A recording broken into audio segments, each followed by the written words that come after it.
There comes a moment in the life of some people when their sexual desire simply stops obeying the script that everyone else seems to follow. What once felt predictable becomes unstable. What used to ignite you no longer moves you. Situations that everyone calls normal suddenly feel empty, heavy, or even slightly disturbing. And in the silence of your own thoughts, a question begins to scratch at the door. What is happening to me? Why am I changing like this? Maybe you remember a time when your desires seemed simple. You felt attracted, you acted, you followed the flow. Now things are different. Some days your desire wakes up like fire in a deep, almost spiritual way, and you feel capable of giving yourself completely. On other days, it disappears as if someone had turned off a switch inside you. There are people you know you should feel attracted to on paper, but something inside you simply does not respond. There are encounters that look perfect from the outside, yet your body remains quiet, almost as if it had decided to withdraw until the truth of the connection is clear. In a world that treats sex as a game, these changes can feel like a threat. You may have started to wonder if you are broken, cold, traumatized beyond repair, or secretly defective. Perhaps you compare yourself to others and think, they seem to function normally. I am the only one who complicates this. The more your desire shifts, the more you fear that you are losing something essential, becoming less alive, less capable of love, less able to respond. But what if the opposite is happening? This message is for those I will call the chosen ones, not because they are superior, but because life has decided that they will not be able to live on autopilot forever. In chosen ones, sexual desire is not a simple biological reflex. It is deeply connected to conscience, to emotional truth, to spiritual alignment. As the soul matures, desire starts to change shape. It begins to resist what is fake. It becomes restless in places where there is no real respect. It grows quiet in relationships that look right but are not honest. It no longer tolerates dynamics that force you to abandon yourself just to feel wanted for a moment. What feels like a crisis on the surface may, in fact, be a reconfiguration. It is as if the inner map of your desire were being redrawn, line by line, so that your body, your heart, and your spirit no longer move in different directions. Parts of you that were once separated are being asked to walk together. That is why the old patterns stop working. That is why the desire that once obeyed almost any stimulus now requires meaning. It is not that you are losing desire. It is that your desire is learning to serve who you truly are. In this journey, we are going to talk about these unusual changes.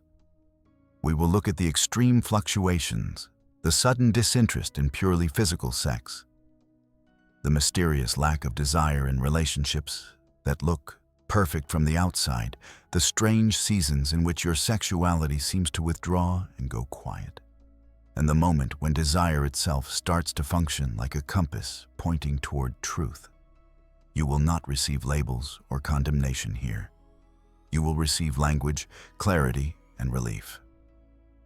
My intention is that, step by step, the sentence, "What is wrong with me?" begins to soften and transform into, "Maybe I am changing because I am waking up." Before we go deeper, I want to invite you to a very simple gesture. If anything you have heard so far resonates with what you have been living in silence, go to the comments and write, "I feel these changes." No explanations, no details, just this sentence. It is a way of saying to yourself, I am not going to pretend this is normal and meaningless anymore. And also a way of allowing other chosen ones to recognize themselves through you. In the next part, we will start with one of the most confusing experiences. when your sexual desire swings between intense fire and complete disinterest, and you no longer recognize your own patterns. There are seasons in your life when your sexual desire feels like a wildfire. It wakes up with strength, runs through your body with intensity, and you feel capable of giving yourself with depth, passion, and presence. In those times, you almost recognize yourself from the old days. Responsive, alive, open, full of energy. Then, without warning, another phase begins. The fire dies down. The inner flame that was bright yesterday becomes almost invisible today. You look at the same situations, the same person, the same possibilities, and inside you, there's very little movement. Not disgust, not indifference in a cold way. Just a quiet, almost stubborn stillness. Your desire, which once seemed easy to turn on, now behaves as if someone had quietly unplugged it from the power source. This swing can be terrifying when you do not understand it. One week you feel intensely attracted, and everything in you responds. A little later, with no clear external reason, your desire becomes distant, irregular, or almost absent. You wonder if something is wrong with your hormones, if you have a hidden problem, if you are losing your vitality. You might even worry that your ability to love is fading.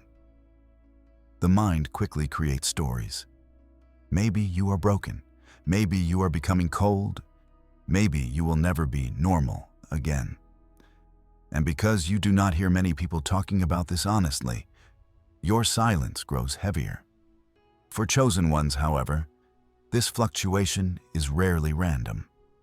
Their sexual desire is not just a mechanical reaction to bodies and images.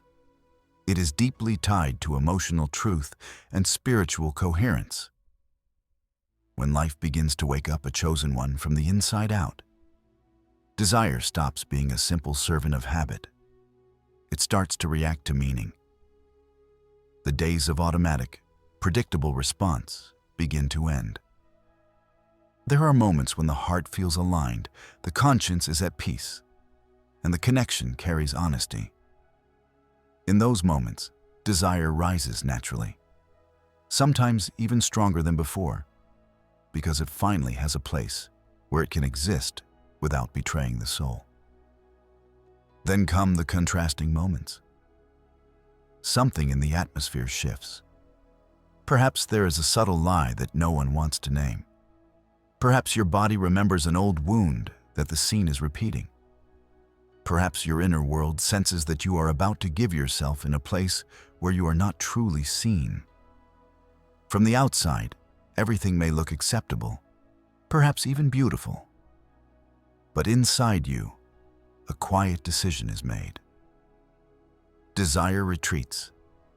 The surface of you might still try to play the role, but the deeper part has already withdrawn. This is why it can feel so confusing. You look for explanations in the most visible places and find none.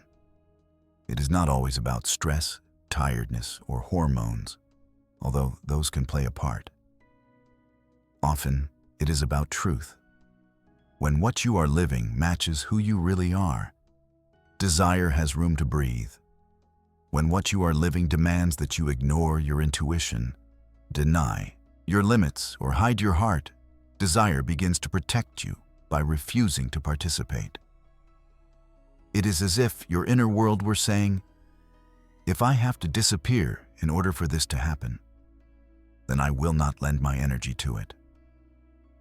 At first, this protective movement feels like loss. You remember times when you were more available, more easily aroused, more willing to move without thinking. Now, everything seems to require more honesty, more connection, more coherence.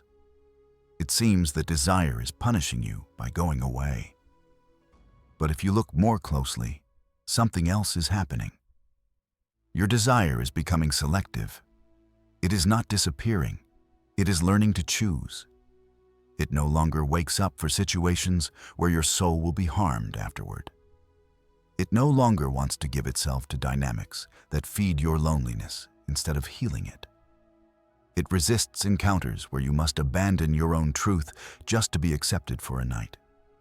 For a chosen one, this can create conflict with the mind. There may be someone you deeply care about, someone you respect, someone who, in theory, is right for you. Yet, there are days when your sexuality responds and days when it does not, and you blame yourself for that inconsistency. You think, if I love, I should always want. If I do not always want, maybe my love is not real. But love and desire in a chosen one's life are not blind. They are in constant conversation with conscience, timing, and emotional safety. When these elements are misaligned, desire hesitates. That hesitation is not proof of lack of love. It is proof that your whole being wants to move as one, instead of dragging parts of you that are not ready. It is important to speak to you with gentleness here. There is nothing shameful about having phases of strong desire and phases of almost none. There is nothing shameful about not being able to force your body into a rhythm that others consider normal. Your system is not sabotaging you. It is negotiating a new agreement between your body and your truth. Every time desire goes quiet in a situation that would hurt you, even if you cannot see the full picture yet, something inside you is being protected. Every time desire awakens in a space of respect and authenticity, something inside you is being invited to grow. Instead of torturing yourself with the question, why can I not be stable like everyone else? You can begin to ask a more honest one. What is my desire responding to or resisting in this moment? You may discover that your body is reacting to subtle things you tried to ignore. A tone of voice that makes you feel unsafe. A pattern of emotional absence. A feeling that you are giving much more than you receive. Or the rare experience of actually feeling chosen for who you are, not just for what you provide. Your fluctuations become less mysterious when you allow yourself to see the invisible threads connecting desire to your inner world. You're not failing because your desire has changed. You are evolving.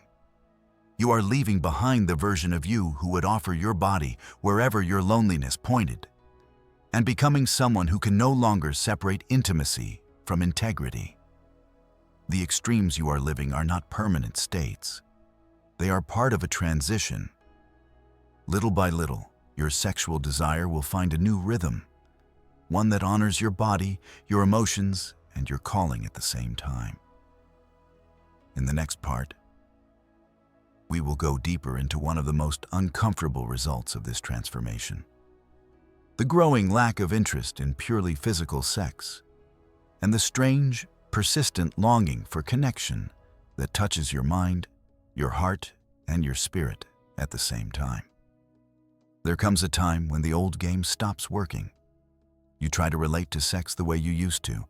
Attraction, opportunity, chemistry, a bit of excitement. On the surface, nothing has really changed. The script is the same that everyone knows. But inside you, the reaction is different. Your body does not respond with the same enthusiasm. The desire that used to wake up quickly now watches from a distance, almost as if it were asking for something more before it agrees to come closer.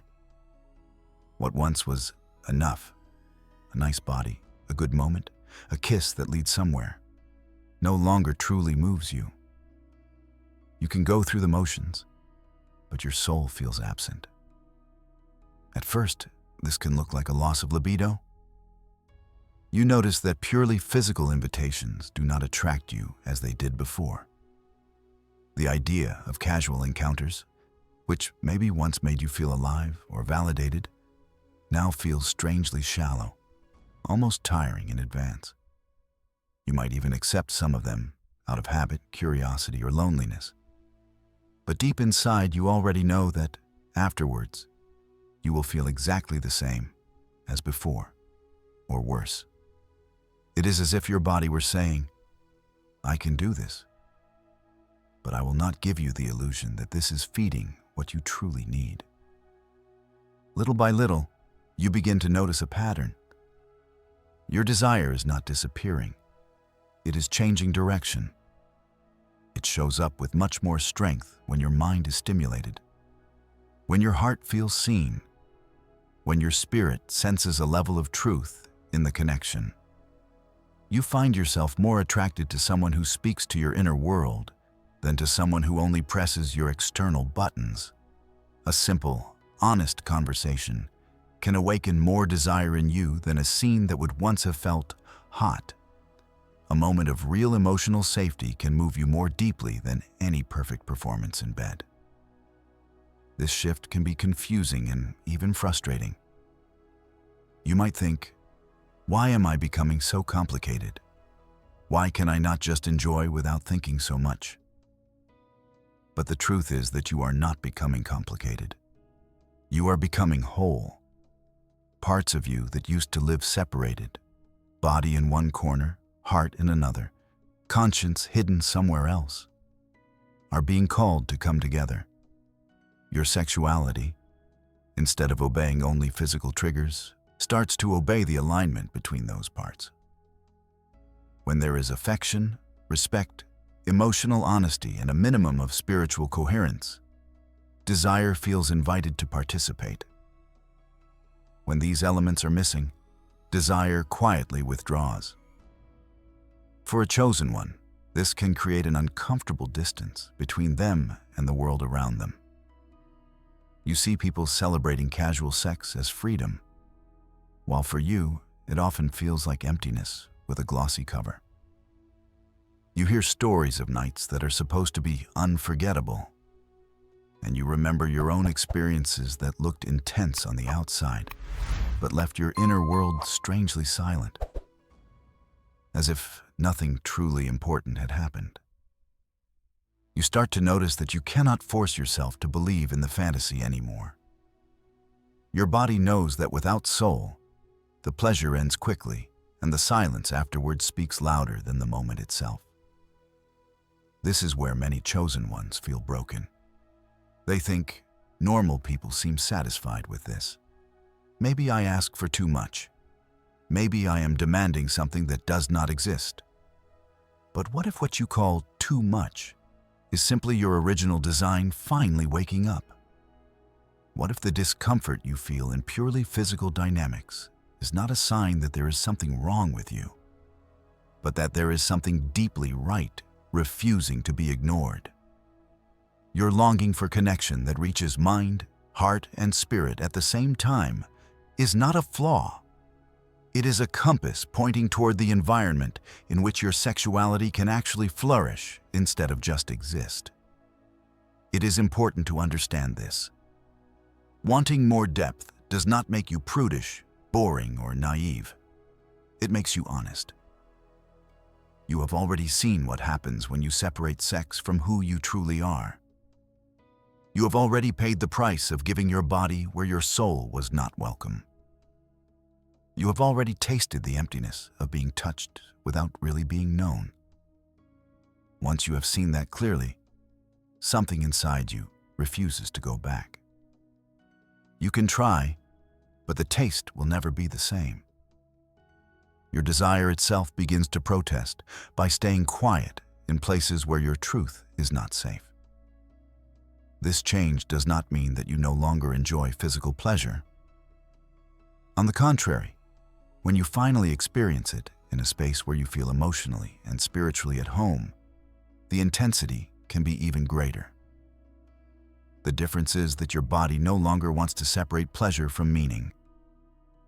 It is as if your inner world were saying, if we are going to open this part of us, let it be for something that does not shrink us afterwards. Your desire is not dying. It is maturing. It is moving from hunger to discernment. You are allowed to honor this. You are allowed to say, purely physical sex does not feed me anymore. You are allowed to listen to the quiet discomfort that rises when you imagine going back to dynamics that you know will leave you empty.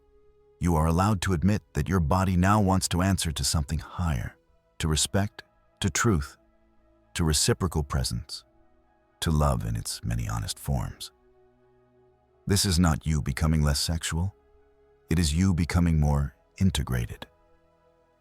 In the next part, we will look at a situation that often hurts the most.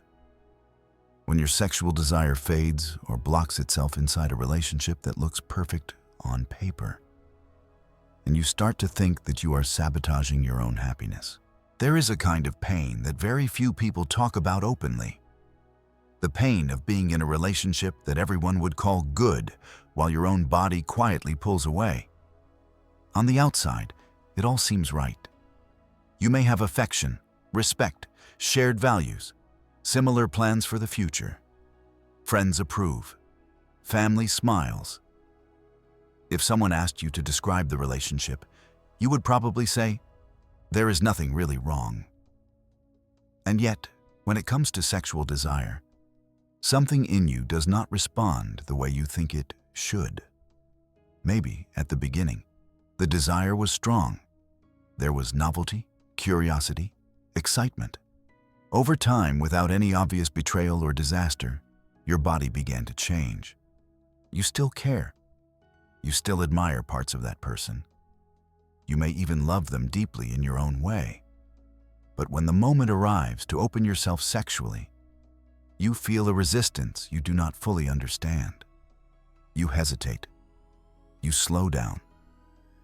Sometimes you go through with it and feel strangely distant inside. Other times, you simply cannot. You might invent excuses, hide behind tiredness or stress, anything to avoid admitting the truth that scares you the most. Why is my desire fading in a story that should be working?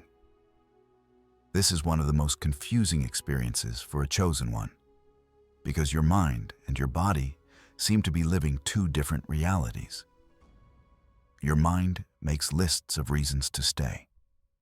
It remembers the care, the loyalty, the good qualities of the person next to you. It points to all the ways this relationship is better than the chaos you may have known before. It shows you the stability, the companionship, the beauty of what you have built. And while your mind argues, your body remains quiet, almost as if it were standing in the doorway with its arms crossed, refusing to take another step forward. When this happens, the first instinct is usually self-blame. You tell yourself that you are too demanding, too complicated, too damaged. You think that if a relationship looks good and you still cannot maintain desire the way you did at the beginning, then the problem must be you. You might push yourself to fix it by forcing intimacy, hoping that practice will awaken feelings that are no longer there in the same form. Sometimes that works for a little while, but inside you, a subtle sense of self-betrayal begins to grow. For chosen ones, sexual desire is deeply connected to truth. When there is something unspoken at the center of the relationship, your body senses it, even if your mind refuses to look. It might be a mismatch in emotional depth. One of you wants to grow, to question, to expand, while the other is quietly committed to staying the same. It might be a difference in purpose. You feel pulled in one direction in life and your partner in another, even though both are good paths. It might be that you have outgrown the version of yourself that chose that relationship in the first place, and now you are trying to fit a larger soul into a smaller container. On the surface, this can be disguised with routine, kindness, and habit. Underneath, your body knows. When a chosen one tries to continue in a story that no longer aligns with who they are becoming, desire often becomes the first voice of protest. It does not scream in words, but it goes silent. It grows weaker. It shows up only in fragments. It is not punishing you or your partner. It is revealing that the connection you share is not enough for the person you are now.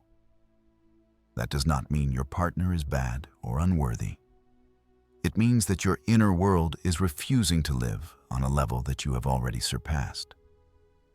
This truth is painful because it confronts not only your feelings, but your sense of loyalty, your fear of hurting someone, your fear of being alone, and your fear of making a mistake. You may cling to the idea that you should be able to make it work if you just try harder. You may tell yourself that passion always fades, that this is just real life, that you should be grateful and stop questioning. And yet, every time you silence your body and go against what it feels, something in you becomes a little harder, a little more distant, a little less alive. It takes courage to see your sexual desire as a messenger rather than an inconvenience. Sometimes it is showing you where you need healing inside yourself. Sometimes it is revealing that the relationship needs deeper communication, more vulnerability, more truth. And sometimes it is simply making visible a reality you do not want to admit. That the person you are becoming cannot fully fit inside the life you built with the person you once were. This does not make you cruel. It makes you honest. The most compassionate thing you can do, both for yourself and for the other person, is to stop forcing your body to pretend. When you treat your lack of desire as a sign to explore, rather than a defect to hide, you create space for real conversations, for changes, or even for clean endings instead of slow, invisible betrayals. You may discover parts of yourself that you had buried just to keep the peace. You may discover dreams that no longer fit the current structure. You may discover that the love you feel is real, but not the kind that can carry the weight of lifelong intimacy in the shape you had imagined. You are not a failure because your desire has changed inside a relationship that looks good from the outside. You are a chosen one whose inner world is refusing to let you live a life that is only almost right. Your body does not know how to lie for long. It will always try to bring you back to what is real, even when that reality is inconvenient and costs you a comfortable story. In the next part, we will talk about another mysterious movement in the sexual desire of chosen ones. The seasons of withdrawal, when sex seems to step aside almost completely, not out of trauma alone, but as if your entire being were being called into a deeper pause and recalibration. There are phases in life when your sexual desire does something even more radical than swinging between high and low. It simply steps aside. Encounters that once would have tempted you lose their color. Fantasies that once occupied your mind no longer have the same force. Invitations that used to stir curiosity now produce almost nothing inside you. It is not disgust. It is not rejection of your own body. It is more like a quiet withdrawal, as if your sexuality had walked into another room and gently closed the door for a while. When this happens, the first reaction is often panic. You may look at yourself and think, "What is happening to me? Am I shutting down? Am I becoming cold forever?" You might search for explanations in the most visible places: age, stress, hormones, tiredness. Sometimes those factors are real and important, and it is wise to care for your physical health. But for many chosen ones, there is something deeper happening behind these pauses. Your desire is not dying. It is protecting something sacred that needs space to grow. Think of what usually comes before these seasons. Often, they are preceded by years of giving yourself in ways that did not consider your soul. You went into encounters to prove that you were desirable. You stayed in dynamics that hurt you because you were afraid of being alone. You used sex to silence emptiness, to forget pain, to avoid listening to your own truth. Even within relationships, you may have used your body to keep peace, to avoid conflict, to hold everything together. Over time, this creates a quiet exhaustion that does not always show up as sadness or anger. For chosen ones, it often shows up as a deep "no more" from their own desire. In those moments, it is as if life itself were placing you into a kind of inner retreat. The volume of external stimulation goes down. The hunger that once pushed you outward begins to turn inward. You notice needs you had ignored.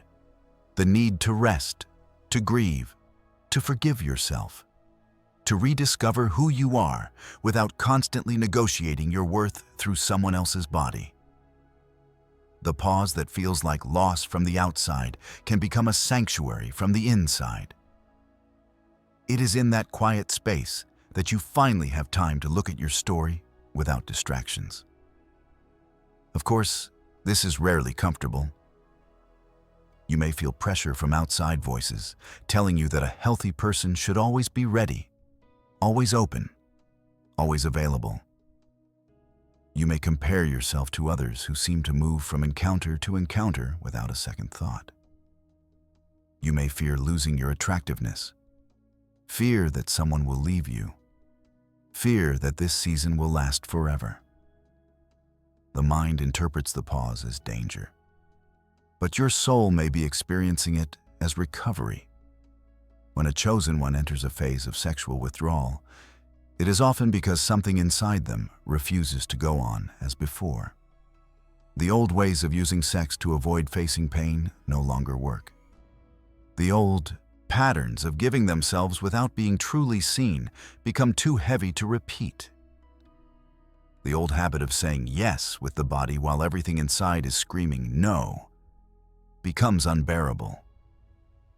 Desire, which once ran ahead ignoring the cost, slows down and waits for the rest of you to catch up.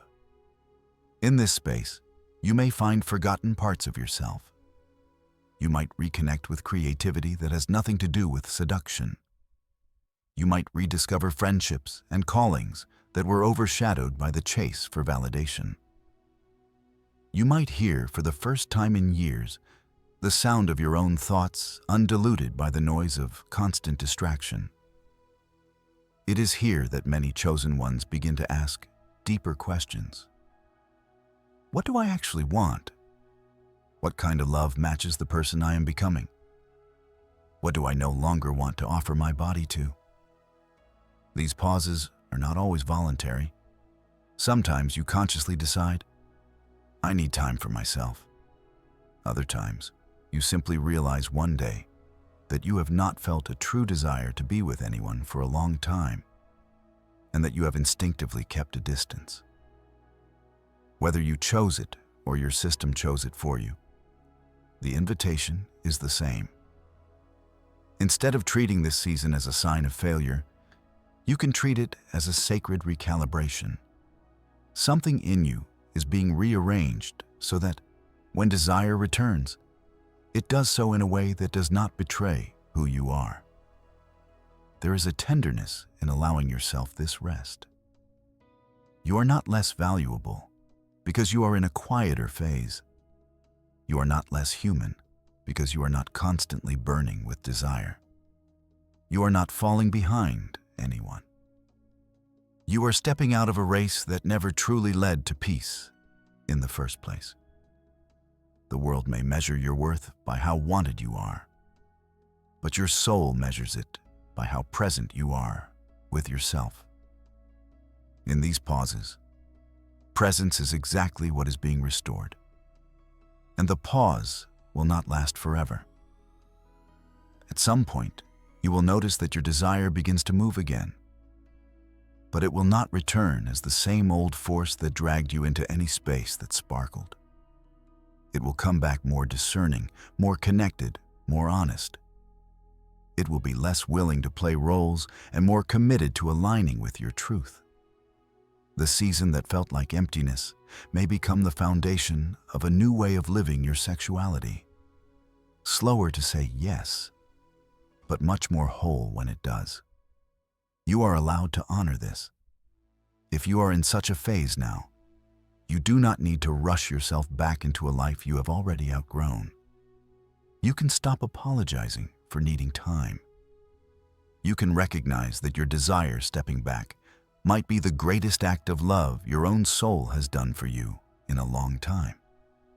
In the next part, we will talk about what happens after these transformations and pauses.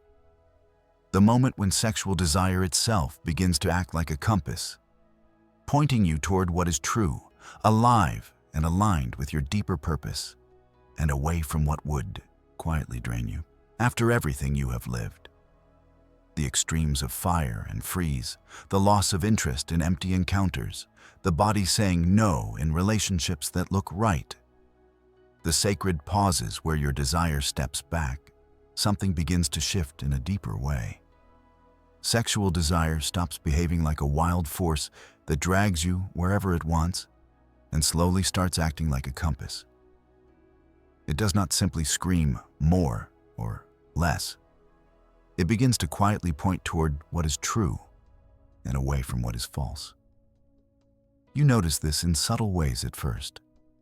A person appears in your life, beautiful, interesting, seemingly perfect. In another time, your imagination would have run ahead immediately. Now, something in you watches. Your desire does not fully wake up just because there is opportunity.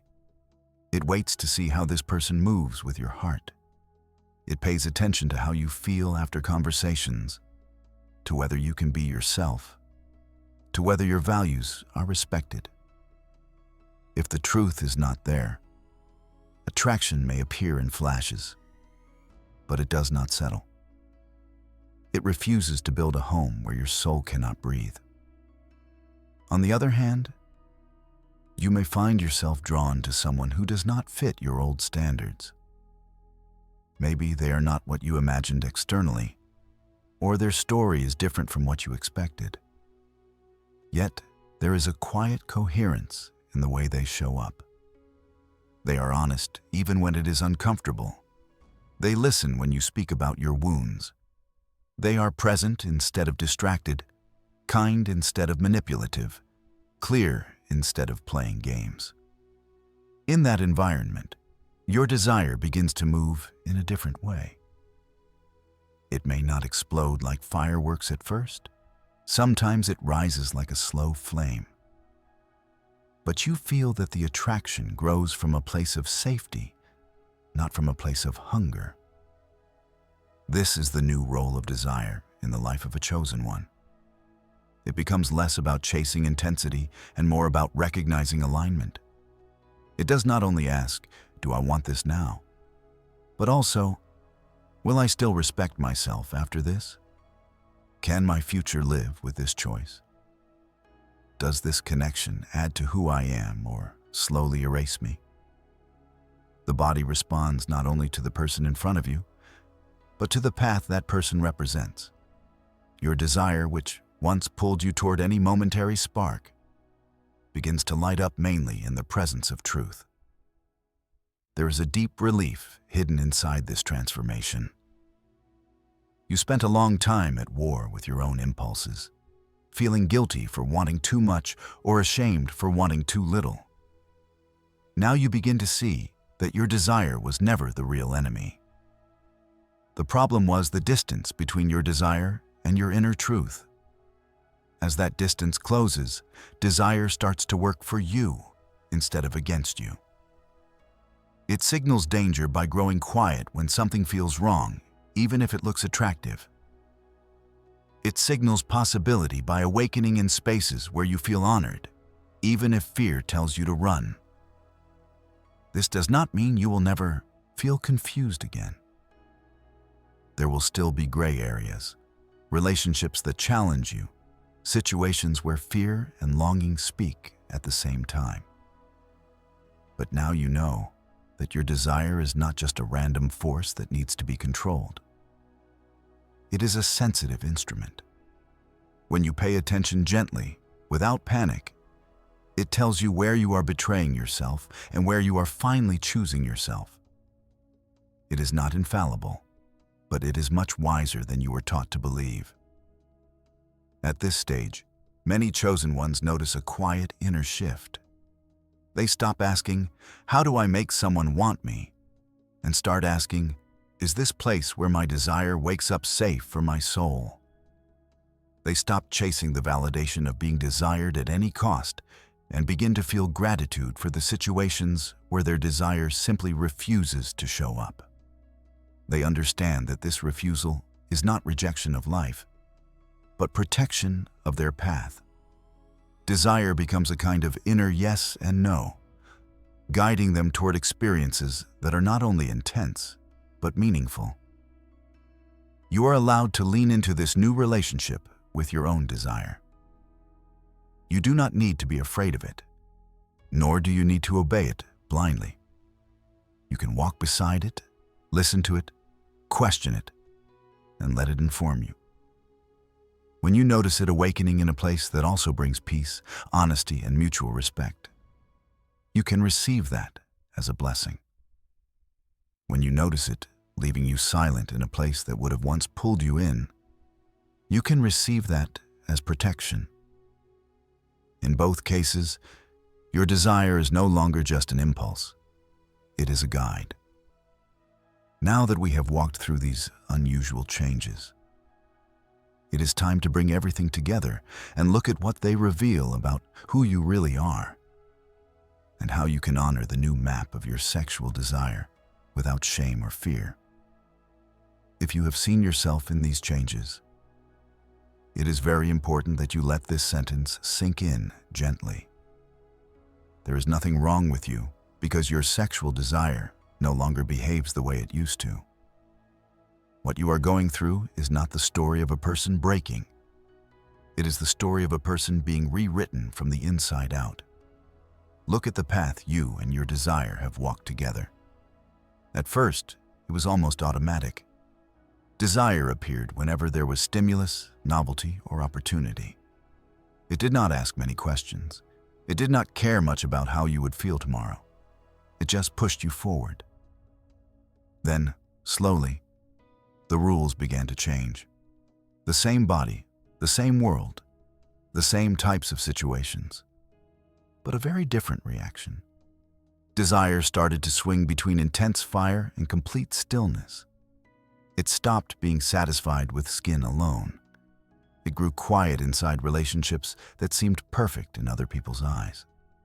It stepped back into pauses that felt empty, but were secretly saving your strength. And now it begins to act like a compass, leaning in the direction of truth and hesitating in front of what would quietly hurt you. If you look at all of this without compassion, it is easy to call it dysfunction. You see the confusion, the fear, the loneliness, and you think, "I have lost what made me normal." But if you look at the same story with kinder eyes, you begin to see something else. Every unusual change in your desire arrived after a moment when your soul could no longer pretend. It was after disappointments, after forced yeses, after encounters that left you emptier than before, after seasons in which you tried to live split in two, body in one place, conscience in another. Your desire did not randomly decide to complicate your life. It began to refuse a way of living that was slowly disconnecting you from yourself. A chosen one is not someone who never took wrong turns or never used sexuality in a destructive way. A chosen one is someone who, sooner or later, cannot keep repeating what harms them. Their system starts to protest. Desire, which once participated without asking why, begins to limit where it goes. It says yes more slowly. It says no more often. It does not wake up so easily in situations where you will disappear after you give yourself. It does not enjoy encounters that ignore your heart. It does not feel alive in relationships that ignore your calling. This can be uncomfortable because it removes the illusion that you can do whatever you want without consequences. But it is also freedom, because it means you are no longer condemned to be dragged by impulses that do not care about your future. Your desire is learning to work together with your conscience instead of against it. It is learning to serve your life, not rule it. From here, your task is not to force yourself back into the old script. Your task is to learn to walk with this new map. When you notice that your desire has gone quiet in a situation that looks attractive, you do not have to panic or curse yourself. You can ask what part of you feels unseen, unheard, or out of place there. When you notice that your desire rises in the presence of honesty, kindness, and mutual respect, you can let yourself trust that movement a little more. When a season of pause arrives, you can allow it to be a time of rest instead of proof that you are broken. You will still feel fear. You will still have days when you miss the simplicity of the old patterns. You will still be tempted to ignore your inner signals to avoid losing someone or something. But the difference is that now you know what those signals are. You have words. You can look at your own story and say, when I ignore these changes, I suffer. When I honor them, even if it hurts at first, I walk closer to who I really am. You are allowed to build a new standard for intimacy. You are allowed to say that sex, for you, must respect your emotional and spiritual truth. You are allowed to want connection that sees your whole self, not just what you can give in a moment. You are allowed to feel that your desire now belongs to something bigger than just pleasure. It belongs to your path, your purpose, your sanity. You are not asking for too much when you ask for that. You are simply refusing to keep living divided. Imagine, for a moment, meeting your own eyes in the mirror a few years from now. You know that you did not use your body to buy fragments of affection. You know that you did not stay where your soul was shrinking just to look stable from the outside. You know that, even when you were afraid, you tried to respect the movements of your desire instead of treating them as enemies. That version of you will not be perfect or untouched by pain, but it will be more integrated, more honest, more at peace with itself. That is the direction all these unusual changes are pointing to. You are not losing yourself. You are losing only what never truly matched you. You are not becoming less alive. You are becoming more selective about where you place your life. You are not too much because your desire now demands depth, and you are not too little because it sometimes goes quiet. You are a person whose inner world refuses to keep pretending that intimacy is neutral. You are, in the deepest sense, someone being invited to live awake. If this journey touched something inside you, I want to suggest a simple gesture, like a small signature on this new chapter. Go to the comments and write, "I am ready to honor my desire's truth." You do not owe anyone an explanation. This sentence alone is enough. It is a quiet declaration to yourself that you will no longer treat your changing desire as a malfunction, but as guidance.